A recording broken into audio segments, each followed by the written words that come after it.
हर घर में एक ऐसा इंसान जरूर होता है जो अपनी हंसी कुर्बान कर देता है ताकि बाकी सब मुस्कुरा सकें। शायद आपके घर में भी हो, या शायद वो खुद आप ही हों। अब हेडफोन लगा लो, लाइट ऑफ कर लो, और अगर पंखा तेज चल रहा है तो उसे थोड़ा धीमा कर लो, क्योंकि ये सिर्फ कहानी नहीं है, ये एक ऐसा सफर है जो आपको सुला भी देगा और रुला भी देगा। तो बताइए, आप इस वक्त किस जगह से सुन रहे हैं? शहर के किसी कोने से या गांव की किसी गली से? और अपने मोबाइल की स्क्रीन पर देखिए, अभी कितना टाइम हो रहा है? कमेंट में लिखिए ताकि हमें भी पता चले इस सफर में आप हमारे कितने करीब हैं। और हाँ, अगर ये कहानियां आपके दिल को छूती हैं तो लाइक, कमेंट और सब्सक्राइब जरूर कीजिए ताकि मुझे भी पता चले कि आपको ये सफर पसंद आ रहा है। और मैं और भी उत्सुकता से आपके लिए ऐसी कहानियां लाता रहूं जो आपको चैन की नींद दें। तो चलिए अब शुरू करते हैं वो कहानी जो शायद सिर्फ उसकी नहीं, आपकी भी हो। गांव के एक छोटे से घर में रात का सन्नाटा पसरा हुआ था।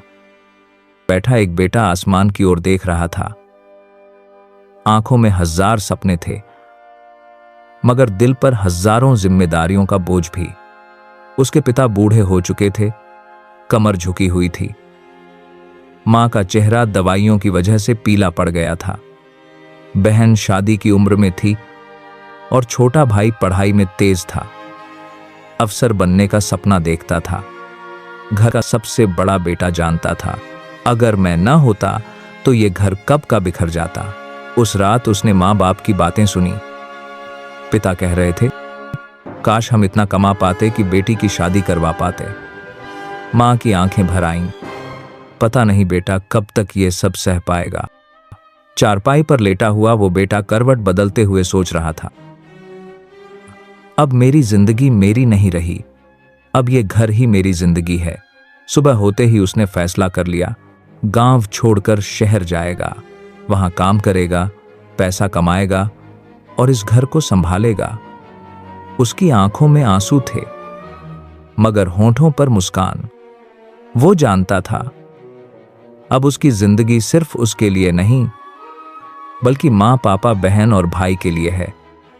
बड़े बेटे की किस्मत यही होती है, अपने सपनों को मारकर परिवार के सपनों को पूरा करना। गांव की मिट्टी से उठकर जब बड़ा बेटा शहर पहुंचा तो सपनों से ज्यादा उसे मिला तन्हाई और भूख का दर्द। शहर में न तो कोई अपना था, न ही रहने की जगह। किराए के एक छोटे से कमरे में 4 दीवारें और टपकती छत ही उसका सहारा बनी। पहली सुबह काम की तलाश में निकला। किसी ने कहा, यहां मजदूरी मिल जाएगी। किसी ने कहा, होटल में बर्तन धोना पड़ेगा। किसी ने हंसते हुए ताना मारा, गांव से आया है, यहां पिसना पड़ेगा।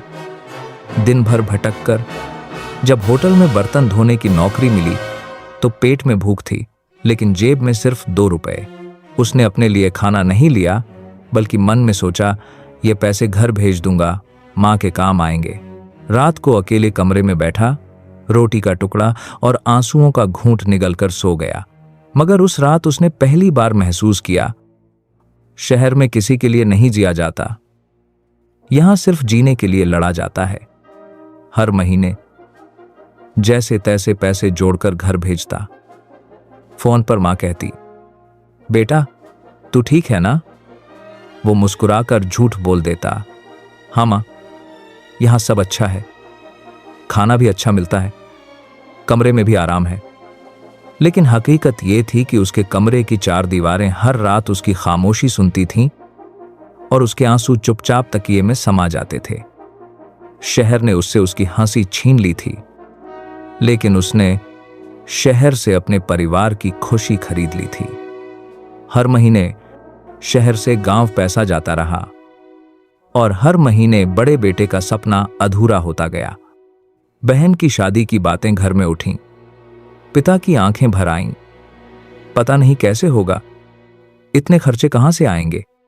बड़े बेटे ने सिर झुकाकर कहा, पिताजी, आप चिंता मत कीजिए, मैं हूं ना, आपकी बेटी की डोली मैं ही उठाऊंगा। और सच में उसने सालों की मेहनत और पसीने से बहन की शादी के हर खर्च पूरे किए। बहन विदा होकर जब ससुराल गई तो घर वालों की आंखों में खुशी थी, लेकिन उसके दिल में एक सवाल था, क्या कभी मेरी भी विदाई होगी, या मैं हमेशा दूसरों के लिए ही जीऊंगा? छोटे भाई का सपना था अफसर बनने का।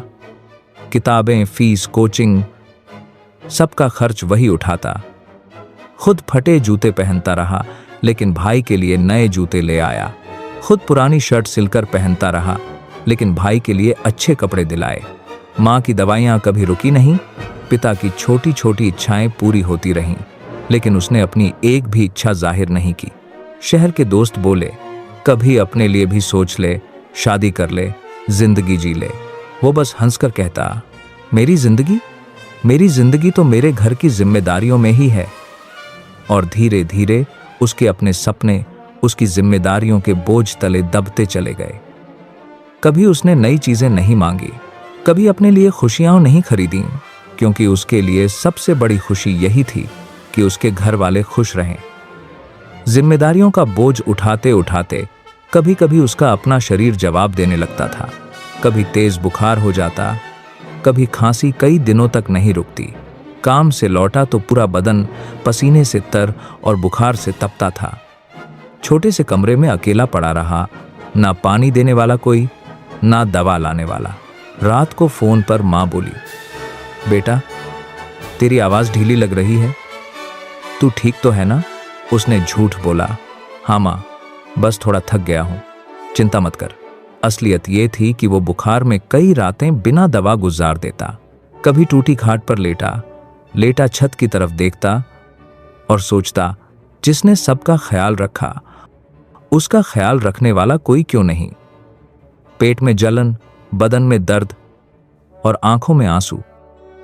फिर भी अगले दिन सुबह उठकर काम पर चला जाता, क्योंकि अगर वो नहीं जाता तो घर की रोटी रुक जाती। शहर में बीमारी सबसे बड़ा अकेलापन बन जाती है, और बड़े बेटे की किस्मत यही होती है, सबको संभालना लेकिन खुद टूट जाना। जिम्मेदारियों के बीच एक कोना ऐसा भी था जहां उसका दिल सिर्फ किसी एक के लिए धड़कता था। गांव की ही एक लड़की, बचपन की दोस्त, उसकी मोहब्बत थी। वो दोनों चुपचाप सपने देखते थे, छोटी सी शादी, एक छोटा सा घर और ढेर सारी खुशियां। लड़की अक्सर कहती, कब तक इंतजार कराओगे मुझे? वो मुस्कुराकर कहता, बस थोड़ी और मेहनत कर लूं, बहन की शादी कर दूं, भाई को खड़ा कर दूं, फिर तुझे दुल्हन बनाकर घर ले आऊंगा। लड़की भरोसा करती रही, इंतजार करती रही। साल गुजरते गए, जिम्मेदारियां कम होने की जगह और बढ़ती गईं। फिर एक दिन गांव से खबर आई, उसकी मोहब्बत की शादी किसी और से हो गई। उस पल उसकी दुनिया जैसे बिखर गई। कमरे की चार दीवारी गूंज उठी उसकी खामोशी से। आंखों से आंसू गिरे, मगर होंठों पर आवाज न निकली। वो टूटा, बहुत टूटा, लेकिन अगले ही पल उसने खुद को संभाल लिया। सोचा, अगर मैं टूट गया तो पूरा घर बिखर जाएगा। उसने मोहब्बत खो दी, लेकिन जिम्मेदारी नहीं छोड़ी। कुछ लोग मोहब्बत के लिए जीते हैं और कुछ लोग मोहब्बत खोकर भी अपनों के लिए जिंदा रहते हैं। वक्त बीतते बीतते उसकी कमाई थोड़ी बेहतर होने लगी। अब वो सिर्फ रोटी नहीं बल्कि घर की जरूरतें भी पूरी करने लगा। छोटा भाई कॉलेज जाने लगा था। वो जानता था कि गांव से कॉलेज तक रोज का सफर मुश्किल है, तो उसने सबसे पहले भाई के लिए एक नई बाइक खरीदी। पिता अक्सर कहते थे, बेटा, अब उम्र हो गई है, चलना मुश्किल होता है। तो उसने पापा मम्मी के लिए एक स्कूटर ले लिया ताकि डॉक्टर के पास आसानी से जा सकें। बहन शादी के बाद मायके आती तो मायके से ससुराल छोड़ने तक घर की गाड़ी उसके लिए हमेशा तैयार रहती। घर में सबके पास गाड़ियां थीं, लेकिन जिसने उन्हें खरीदी उसके पास खुद के लिए कुछ भी नहीं था। शहर में आज भी वही बेटा, कभी बस से धक्के खाता, कभी पैदल मीलों चलता। दोस्त पूछते, अपने लिए क्यों नहीं लेता कुछ? वो हंसकर कहता, वो मेरी गाड़ियां तो गांव में हैं, जहां मेरे अपने उनका इस्तेमाल करते हैं। ये कैसा अजीब इंसाफ है। खरीदा उसने, चलाते सब हैं, लेकिन उसी के हिस्से में आया सिर्फ पैदल सफर।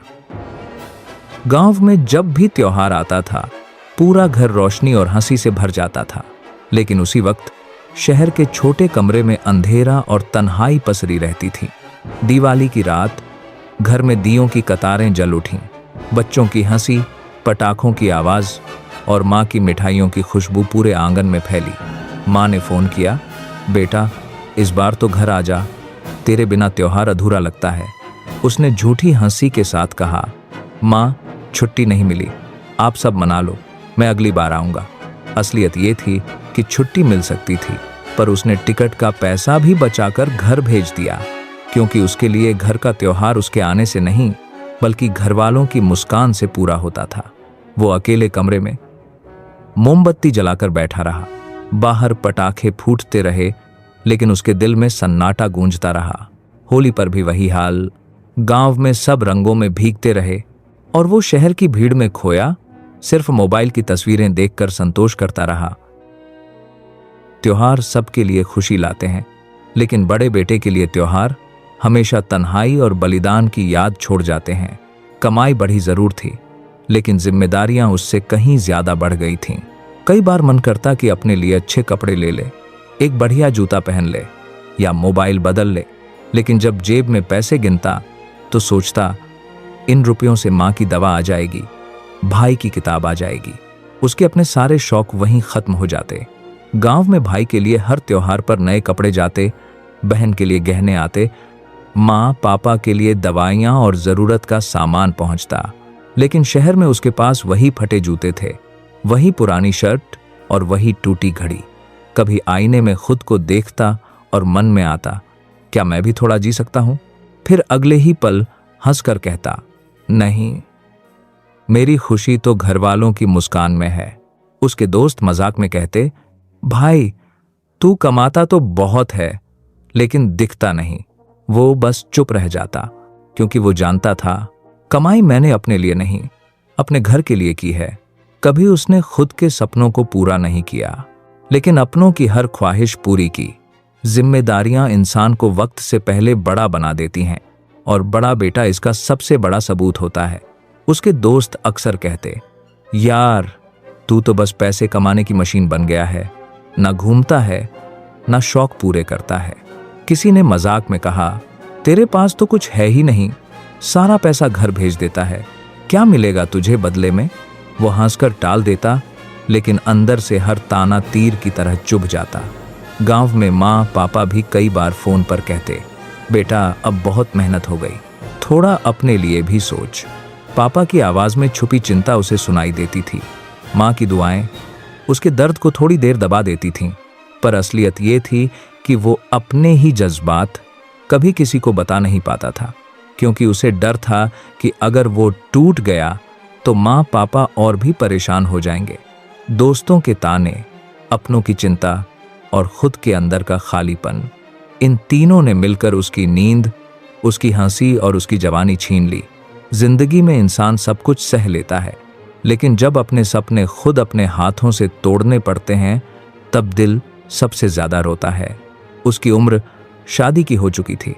घर वाले भी कई बार कहते, बेटा अब अपना घर बसा ले, लेकिन वो हर बार एक ही जवाब देता, पहले की शादी कर दूं, भाई को नौकरी पर खड़ा कर दूं, पापा का कर्ज उतार दूं, फिर अपनी जिंदगी के बारे में सोचूंगा।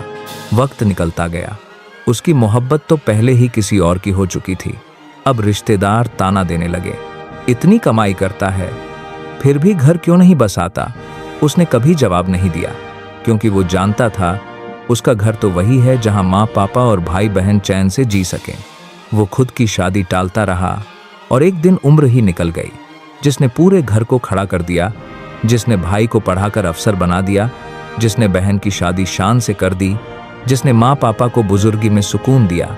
उसके अपने हिस्से में बस तन्हाई और अधूरी ख्वाहिशें बचीं। कुछ लोग दूसरों की खुशियों के लिए जीते हैं और अपने सपनों को दफन कर देते हैं। वो भी उन्हीं में से एक था। तो ये थी कहानी उस बेटे की जिसने अपने सपनों की कुर्बानी दी ताकि उसके घर में हर कोई मुस्कुरा सके। शायद ये सिर्फ उसकी कहानी नहीं थी, शायद ये आपकी भी हो। अब बताइए, इस कहानी का कौन सा हिस्सा आपके दिल को सबसे गहराई से छू गया? कमेंट में ज़रूर लिखिए।